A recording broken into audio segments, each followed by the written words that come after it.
On OSRC News at 7, oil workers barricade NNPC Limited office as face-off with Dangote refinery escalates. Abuja court declares Utomi's shadow government unconstitutional. Ondo residents call for government intervention over indiscriminate refuse dumping along Akure Highway. And from sports, FIFA strips South Africa of 3 points for fielding ineligible player.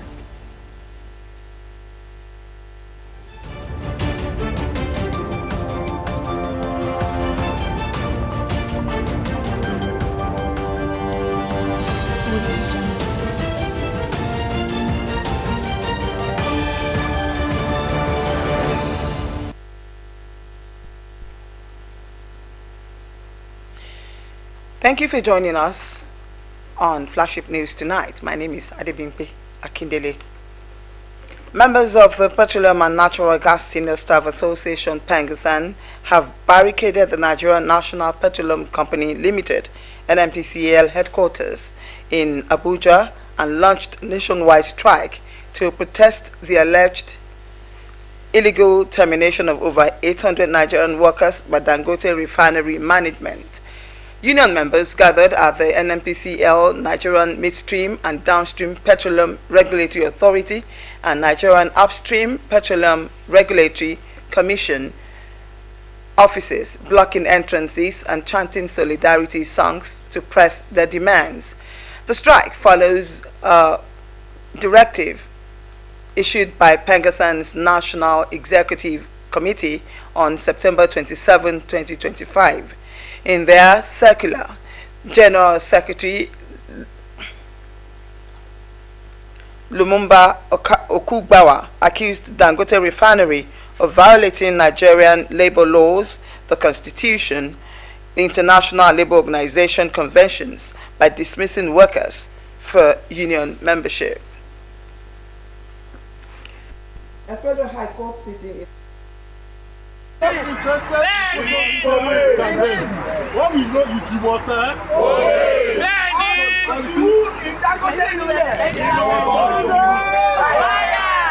solidarity. Come today, go right to that person, please. Come for 10 million. Benny, there's a boom, Baba. We don't want it. We don't want it. Money.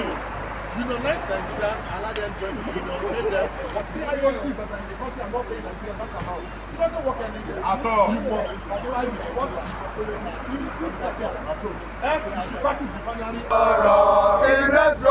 in the struggle for our union, yes, there is victory for us.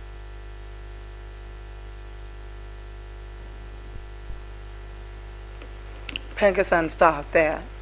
A federal high court sitting in Abuja has barred Professor Pat Utomi and his associates from going ahead with their plan to set up a shadow government in Nigeria. Delivering judgment in a suit instituted by the Department of State Services, Justice James Omotosho held that the creation of a shadow government or cabinet is unconstitutional and alien to the country's presidential system of governance. The court order effectively restrained Utomi and his group from pursuing the initiative and upheld the arguments of DSS that Utomi's action portends danger to the peace and security of Nigeria. Justice Omotosho said he had perused the Constitution and there is no part that supports the formation of a shadow or parallel government. In dealing with the issue of shadow government, the court had invited some eminent legal experts for their professional input. The court, in line with what we canvassed before it, has declared that there is no provision whatsoever for the formation of a shadow government or shadow cabinet that you want to make about the government of the day. You do it through either your representative in the National Assembly or you express it without forming anything that has any government attached to it. You cannot have a ship That is the essence of what the court has just said. And it also shows that Nigeria is not a place where anything goes. There's a constitutional order, there's a constitutional way of doing things in the country, and that constitution must be respected, it must be obeyed. You don't just import, just do not work. This is not a country that is lawless. It is not the fact that the government, with respect, is accommodating does not mean that you can just trample upon the rights of every other Nigerian or the authority of the government. That is in summary what the court have just said. Now the news, the indiscriminate dumping of refuse on the Ade Super axis around Ilesha Motor Park in Akure has become a major concern, undermining the urban renewal initiative of the Ondo State government. The pedestrian walkway, which ordinarily should serve residents, is now plagued by heaps of waste littering its sides and nearby bushes, creating both environmental and health hazards. Nifemi Abayomi in this report highlights the scale of dumping and the urgent need for government's intervention. The situation on Ade Super axis around Ilesha Motor Park mirrors the wide problem of indiscriminate waste disposal across Akure. The ugly trend directly threatens the government's urban renewal efforts designed to reposition the state capital. Decomposing food waste, plastics, and other materials emit offensive odors and pollute the environment. The dustbin is that this place is too much. The odor is too much.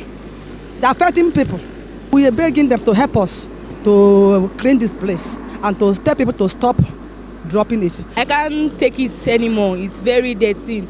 I like our government to help us to take care of it and do something of it, because it's very terrible, and make the bush clear and everything. Dumping in broad daylight has become a common sight. At the time of this report, Osrc camera lens captures a man disposing trash right at the spot. Beyond the stench, the menace reducer is already building up around Aye on Ijare Road, raising fears that the problem could spread further if unchecked. All around Akure, generally beside the road, when we have waste management board, and I can see that they are not working perfectly on that. I think government should have something to do on this, because this is getting over our knowledge. Because sometimes you will be passing here, they are not even thinking before doing it. Physically, it's not even in the night. In the afternoon, you can see that very guy now. He's there to drop in refuse, which is not supposed to be. Residents are appealing to the government to find a lasting solution, warning that if neglected, dumping could cause health crises and worsen flooding during the rains. Still see both sides, especially those people who are making sales by all this area. They will come here and dump their refuse there, which is not supposed to be. If students are passing by, or with the workers around the air, we cannot breathe. It is difficult for us. Tí wọ́n wà mọ́ bí wọ́n ṣe bá a mọ́nítọ̀ àti sọ àwọn tó máa ń dalẹ̀ sí tí ò ní sí pé wọ́n ń dalẹ̀ síbẹ̀ ibẹ̀ ti worst ọjà bá ṣe lé. Urgent action is needed to restore hygiene. The refuse attracts flies, rodents, and mosquitoes, heightening the risk of malaria, cholera, Lassa fever, and typhoid. Tackling this menace will not only protect public health but also help consolidate the urban renewal initiative and reclaim the roads as safe and functional part of Akure's infrastructure. Oluwanifemi Abayomi, Osrc News. The federal government has declared Wednesday, October 1, 2025 public holiday to mark Nigeria's 65th independence anniversary. The declaration was made by the Minister of Interior, Dr. Olubunmi Tunji-Ojo. Tunji-Ojo congratulated Nigerians at home and in the diaspora and urged citizens to uphold the patriotic spirit, unity and resilience that have sustained the nation since 1960. He called on Nigerians to further keep faith in the renewed hope agenda of President Bola Tinubu, which is anchored on national rebirth, economic transformation and collective prosperity. The minister expressed confidence that with the cooperation of all Nigerians, the country will continue to grow stronger in peace, progress and development. We take a break now. When we return, Ondo State government unveils results of Junior Secondary School 3 plus other stories after the break.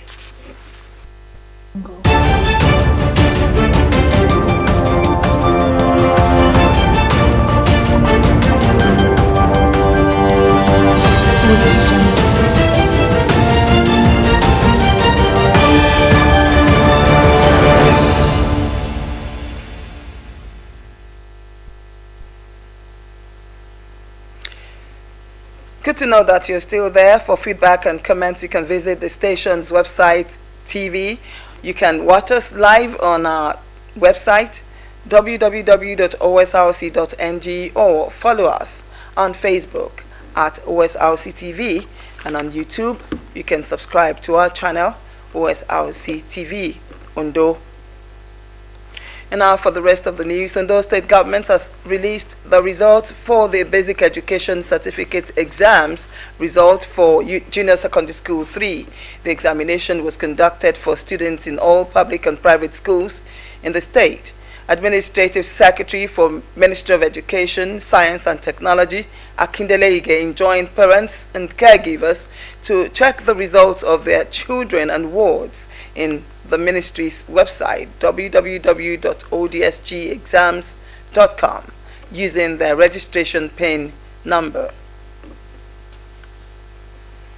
Not leaving education-related stories, students across 7 primary and secondary schools in Ijare, Ward 1, have received notebooks and school bags to aid their learning. The donor, Orisumbari Fashua, a democratically elected councillor representing the ward at Ifedere local government, said he's committed to improving the standard of education in the area.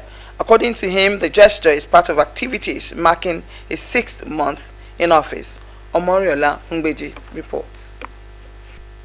Schools visited include Anglican Grammar School, Community Primary School, Mega School, St. Michael's Anglican Primary School, St. Mary's Primary School, St. David CAC Primary School, and St. John's Primary School bags to encourage them in learning. I appreciate him for the things he has done, and I will study hard just to say thank you to him. This is the first time ever since I've been in this school that we can see this kind of gesture from our leaders. The teachers here, we are excited. The pupils here, we are overjoyous. So the pupils, this is a challenge for you. It started like you. So face your studies so that one day you'll be able to do things like this and much more for your community. If you want to be anything good in life, you must do what? Face your study. Prominent personalities including traditional rulers, local chiefs, the Ijare LCDA chairman, and party leaders commended the gesture of Mr. Orisumibari Fashua. That is, I've always advocated that democracy is for the people. Now the dividend is very clear here today, and our able councillor that is embarking on this program should be commended. It's helping the grassroots. Because that is why we are saying they should bring doing well. With local government, we can move forward. Beyond the books and bags, the legislator also reached out to the wider community, offering free medical checkups, care for widows, and the provision of solar lights for security personnel at checkpoints, among other initiatives. Orí nǹkan tí Honourable Sumbari councillor Ìjàyè Ward 1 tó ṣe yìí, kò tí sí councillor tó ṣe nífẹ̀ẹ́dọ̀rẹ́ rí. Ó jẹ́ ẹni àkọ́kọ́, a dẹ̀ mọ̀ pé èròǹgbà rere tó wà lọ́kàn èèyàn náà àtúbọ̀ máa fún ṣe. Méje àyà mẹ́fà, ó jọmọ tó ṣe bá lò, ó jọmọ tó ṣe tẹ̀lé. Chairman of SUBEB in Ondo State, Victor Olabinton, represented by Mr. Kayode Adeyemi, lauded Mr. Fashua's philanthropic spirit and called for more community support. They are all happy that in the history of their ward, this is the first time they will see a councillor representing their ward doing this kind of a thing for them. So that is the joy. Speaking on the initiative, the donor, Mr. Fashua, reaffirmed his determination to give back to his community and promised continued commitment to the growth of Ijare. You need to give back to your people, to know that anything that your people We need to give it back to them. After doing the school now, we have to do for the party, the leaders, the escorts, the unit head, and we need to give back to our widows also. Orisonyebari Fashua is marking his 6th month in office as the councillor representing Ijare Ward 1 in the Fedore local government area of Ondo State. Omoriola Humbiji, Osrc News. In today's world, truth and falsehood often collide in the public space, leaving citizens searching for clarity and trust. Journalism steps into that space not just to inform, but to guide, to question, and to connect communities with the realities that shape their lives. As the global community observed World News Day, our correspondent Blessing Obey takes a look at journalism's timeless mission to choose truth, to choose facts, and to stand as a pillar of democracy in uncertain times. The report. The Ondo State government has commenced the distribution of over 3.6 million insecticide-treated mosquito net. News is not just the telling of events, it is the thread that binds communities, the mirror through which societies see themselves, and the compass that guides public decisions. Every year, World News Day unites newsrooms across continents to reflect on journalism's power to shape lives and sustain democracy. This year's theme, Choose Truth, Choose Fact, Choose Journalism, echoes like a call to conscience in an era where misinformation floods digital spaces and truth struggles for attention. Every aspect of our daily life is being affected. Our news, which is a vital aspect, information, is not an exception. And you see the social media, blogs, and others eroding the conventional platform of news.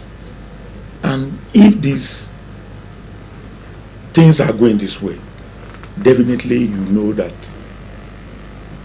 stakeholders must sit collectively or agitate individually to ensure that the trend, the negative trend in news dissemination is checked. When we talk about World News Day, we talk about freedom of the press. You know, the press must have freedom because it's the fourth estate of the realm. We set agenda. So we need to know that as a journalist, your duty is not to take sides. Your duty is to do what is right, for obey human rights, you know, propagate the need for human rights, propagate the need for the rule of law to be followed, because after the government, we are the next. And so we cannot give information that is not accurate. The day is a reminder that fact-checking is not a ritual. It is the shield of credibility, protecting both journalists and the public from the dangers of falsehood.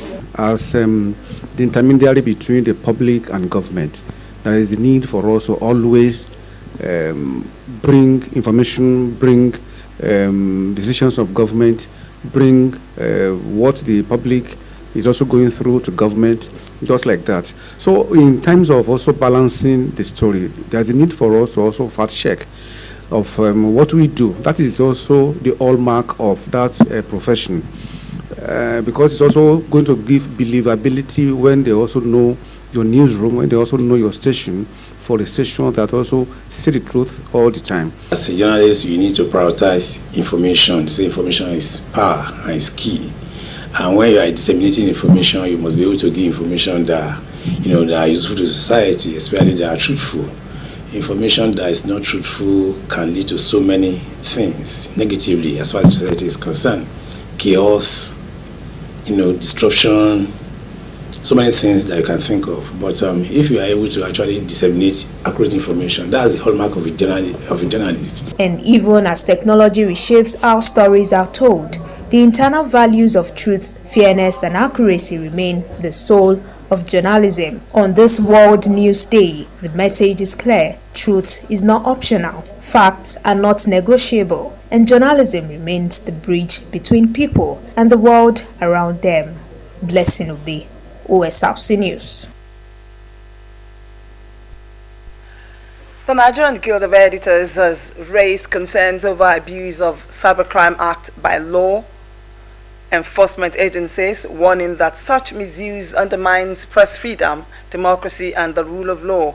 In a communique issued at the end of its standing committee meeting in Jos, Plateau State, the Guild said it would no longer tolerate the harassment, intimidation, arrest, and illegal detention of journalists under the guise of enforcing the act. Said the Guild will use all legal means to ensure the protection of the fundamental human rights of journalists, freedom of the press, and freedom of expression.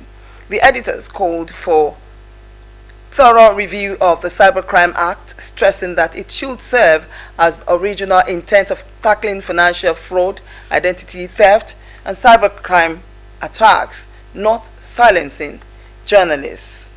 The Guild, however, urged journalists to uphold professionalism and avoid blackmail as well as defamation, and strictly adhere to ethics, code of ethics. President Bola Tinubu has approved a reform linking the National Youth Service Corps NYSC mobilization process to the National Policy for Nigeria Education Repository and Data Bank. By invoking a section of the NYSC Act, Tinubu directed that no graduate, whether from a Nigerian or foreign institution, would be mobilized for or exempted from NYSC without proof of compliance with the NERD policy. The directive, conveyed through the Secretary to the Government of the Federation, George Akume, takes effect from October 6. Under the NERD framework, students are required to deposit academic outputs, including thesis and project reports, as part of a national effort to curb certificate fraud and preserve Nigeria's intellectual assets. Highlighting the importance of the directive, NERD spokesperson Haula Galadima explained that every student's submission will include the full names, supervisor and head of department, as well as with sponsoring institution and department. The federal government has secured an enhanced funding commitment from African Development Bank to operationalize the second phase of the Special Agro-Industrial Processing Zones initiative. Vice President Kashim Shettima noted that the agreement was reached during a bilateral meeting with AFDV President Sidi Tar on the sidelines of the both session of the United Nations General Assembly in New York. He explained that the second phase of the Industrial Zone project is designed to scale up climate-resilient infrastructure and drive inclusive agro-industrial growth across 24 additional states. Justifying Nigeria's quest for more support, Shettima said the country remains the AFDV's largest shareholder with a portfolio of over $10 billion. From outside the shores of Nigeria, Chinese court has sentenced 11 members of notorious family that runs calm centers in Myanmar to death. Dozens of members of the Ming family were found guilty of conducting criminal activities, with many receiving lengthy jail sentences. The Ming family worked for one of the 4 clans that ran Myanmar's sleepy backwater town of Lukai, close to the border with China, and turned it into a hub of gambling, drugs, and scam centers. The court found since 2015 the Ming family and other criminal groups had engaged in criminal activities, including telecommunications fraud, illegal casinos, drug trafficking, and prostitution. Myanmar eventually cracked down on many members of these families in 2023 and handed them over to Chinese authorities.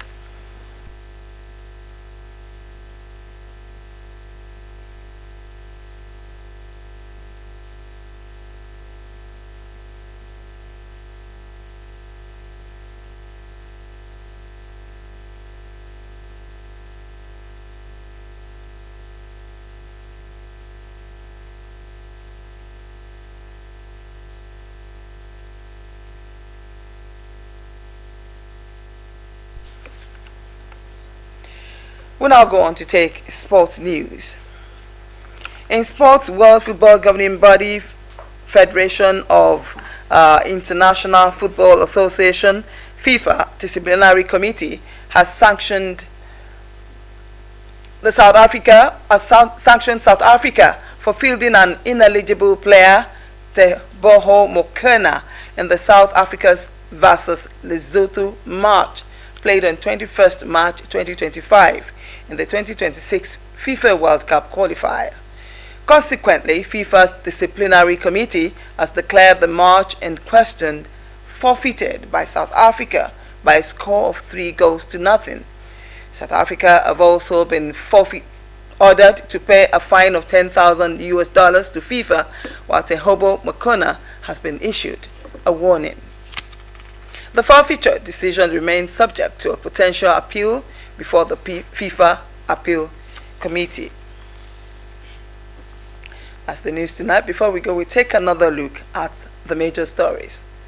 Oil workers have barricaded the NNPC Limited office as their clash with Dangote refinery worsens. You heard in the course of the news that an Abuja court has declared Utomi's shadow government unconstitutional. Residents urged the government to take action against indiscriminate dumping of refuse along Akure Highway. And lastly, we told you that FIFA deducted 3 points from South Africa's points for fielding an ineligible player. That's the news tonight. Thank you for being there. Good evening.